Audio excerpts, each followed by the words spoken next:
In December 1850, the first 4 shiploads of settlers arrived in Lyttelton Harbour. Many were the problems that the founders of Christchurch had to face, and it's encouraging to recall the ways in which they solved them. The prospects were for a long, arduous and expensive struggle, for the settlement was sited as much upon swamp as upon dry plain. The pioneers showed vision and forethought in creating some of the formal advantages of contemporary Christchurch. The city grew and prospered as each problem was overcome.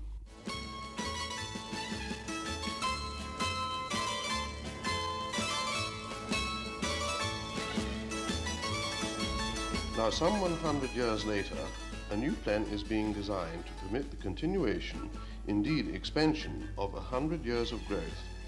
The need arises from the success of the city itself, a hinterland made productive, a population with high living standards, and a common belief in a prosperous future. The scale of the present problem is formidable, perhaps almost overwhelming at first sight, but it is no greater than the question of simple existence which was faced and overcome in the first 2 decades of Christchurch's history.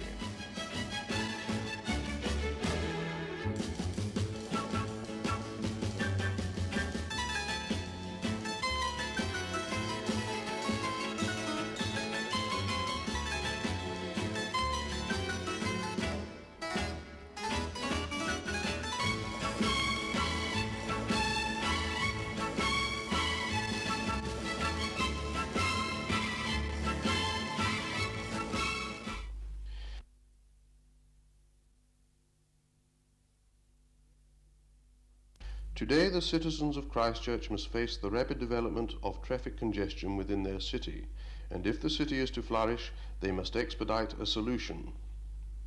Within less than 1 generation, over 130,000 persons are expected to be added to the population now living within 10 miles of Cathedral Square, the centre of the city.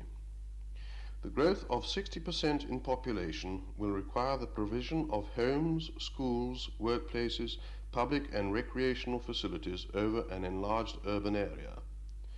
The particular problem is the increased movement of people and vehicles as they go about their daily tasks of meeting the demands of urban life.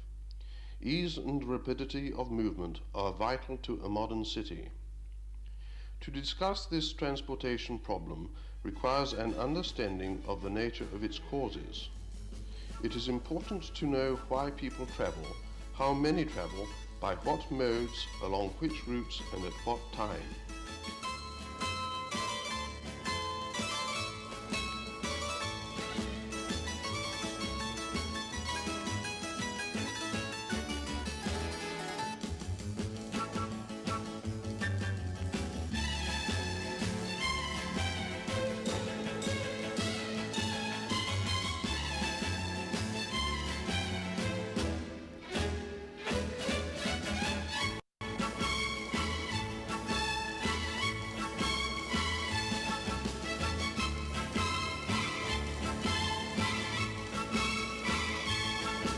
It is expected that the people will have a higher standard of living than that of today, and one of the important consequences will be the ownership of more cars per family and an increasing utilization of them.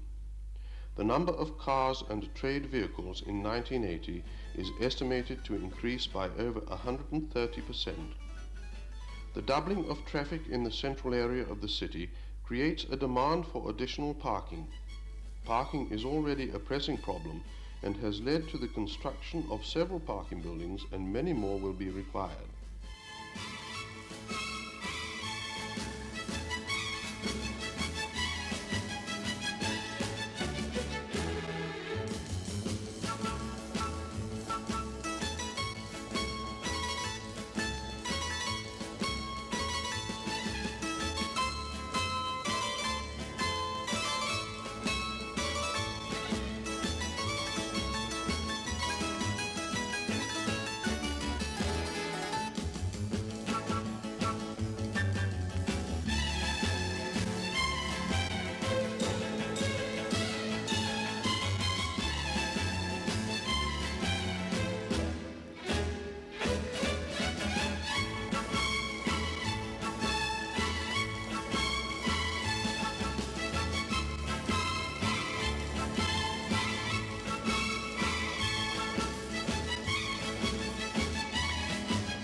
picture is now sufficiently in focus to indicate the challenge of the next 2 decades.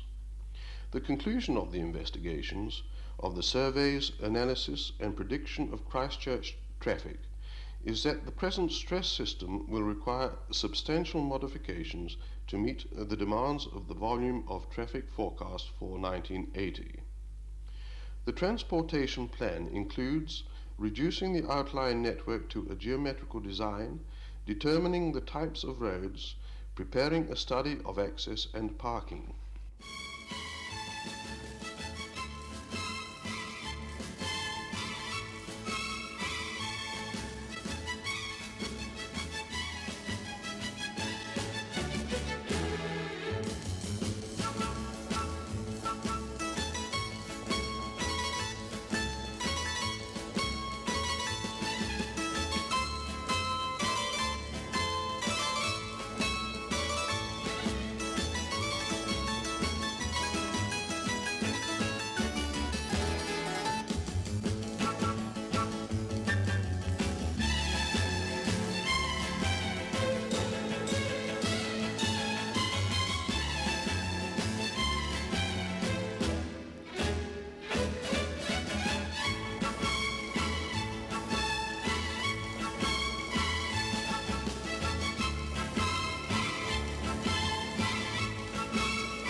The outline of a transportation plan to meet the demands of the volume of traffic forecast for 1980 is already before the community.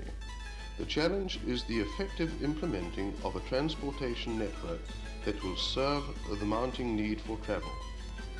If urban traffic moves freely, easily and in growing volume, the city will prosper in a way that will serve best the needs not only of the urban population but also of the rural community of which the city is an integral part.